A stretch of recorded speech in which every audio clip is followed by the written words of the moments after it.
800 eurų alga.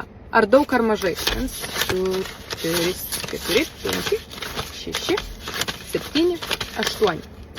Ką už juos galima padaryti? Vieni žmonės su jais pragyvena visą mėnesį, kitiems tai yra vienos dienos išlaidos. Bet aš noriu pasakyti, kad net jeigu ir gaunat 800 eurų, jūs privalot atsidėti 20% į savo ateitį. Jeigu norite kažką vėliau nusipirkti, įsigyti, nukeliauti, išsipildyti savo svajonę, o galbūt netgi išleisti vaikus į mokslus. 20% nuo 800 eurų gaunasi 160 eurų. Nu, žodžiu, 150. Ir aš visą laiką sakau, ar jūs galite atsidėti iš savo tos algos 105 eurų? Ir man žmogus sako, ne, žinokit, man šiek tiek per daug, nes turiu tokių įsipareigojimų. Mes paskaičiuojam, kiek sudaro įsipareigojimai. Ir tada sakau, gerai, įsipareigojimus paliekam, viskas kaip ir priklauso. Tada atsidėkit bent 100 eurų.